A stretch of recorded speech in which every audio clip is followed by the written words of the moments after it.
प्रणाम। मैं जदुवंशी। 75 साल पहले 30 अप्रैल 1951 कश्मीर का रुख। कांग्रेस अध्यक्ष श्री पुरुषोत्तम दास टंडन ने कल यहाँ नगर कांग्रेस द्वारा आयोजित एक सार्वजनिक सभा में भाषण देते हुए कहा कि भारत में इतनी शक्ति है कि वह कश्मीर के प्रश्न में अपना रुख बदलने के लिए विदेशी ताकतों द्वारा डाले जा रहे दबाव का मुकाबला कर सके। ब्रिटेन तथा अमेरिका ने कश्मीर के संबंध में अपना एक संयुक्त प्रस्ताव प्रस्तुत करके जिसे अंततः सुरक्षा परिषद ने स्वीकार किया, एक भारी गलती की है। मैं ब्रिटेन व अमेरिका द्वारा भारत के रुख का विरोध तथा पाकिस्तान का समर्थन करने की उनकी कार्रवाई पर प्रकाश डालने के लिए भारी गलती शब्द का जानबूझकर उपयोग कर रहा हूं।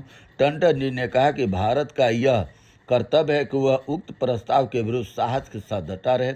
अमेरिका तथा ब्रिटेन शक्तिशाली राष्ट्र हैं। मैं यह नहीं कह सकता कि भारत सैनिक दृष्टि से उनके विरुद्ध कहां तक खड़ा रहेगा, परंतु मेरा मत है कि भारतीय जनता अपने पर्याप्त दृढ़ निश्चय के साथ सभी कठिनाइयों का मुकाबला कर सकती है।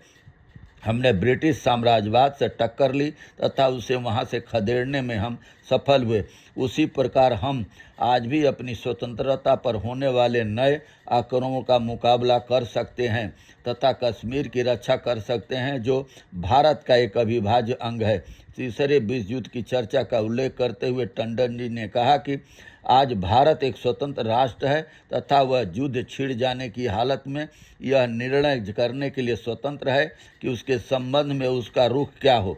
कोई विदेशी ताकत भारत को ऐसे युद्ध का समर्थन कराने के लिए हमारी इच्छा के विरोध कोई चीज करने के लिए बात नहीं कर सकती। जिस समय भारत गुलाम था, ब्रिटेन में उसे उसकी जनता की इच्छा के विरुद्ध गत विश्व युद्ध में झोंक दिया गया था। कांग्रेस अध्यक्ष ने कहा, मैं कंट्रोलों के कृत्रिम मानता हूं, परंतु मैं महसूस करता हूं कि सभी कंट्रोल तुरंत नहीं हटाए जा सकते। अतः मेरा मत है कि सरकार को ऐसे कंट्रोल हटा देने चाहिए जो अनावश्यक है।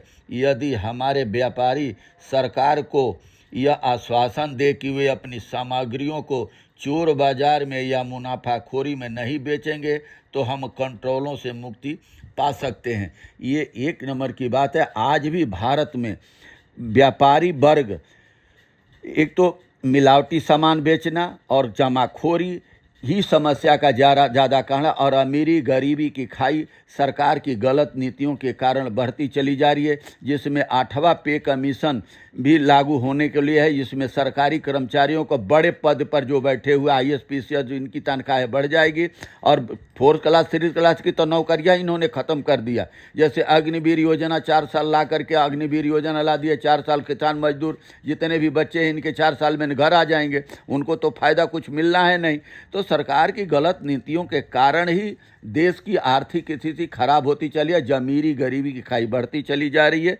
सरकार आज अमेरिका और ब्रिटेन के पीछे न पड़ करके अपने जनता की भलाई के लिए सोचे और किसानों की भलाई के लिए सोचे। हमारा किसान जय जवान जय किसान लाल बहादुर शास्त्री जी ने बोल कर गए थे कि किसान जितना ही भी मजबूत रहेगा और गांव जितना ही मजबूत रहेगा, किसी देश की हस्ती नहीं है कि हमारे देश पर आंख उठा करके देखे। मगर शहरीकरण के नाम पर मजदूरों का शोषण होता चला जा रहा है और देश में अमीरी और गरीबी की खाई बढ़ती चली जा रही है।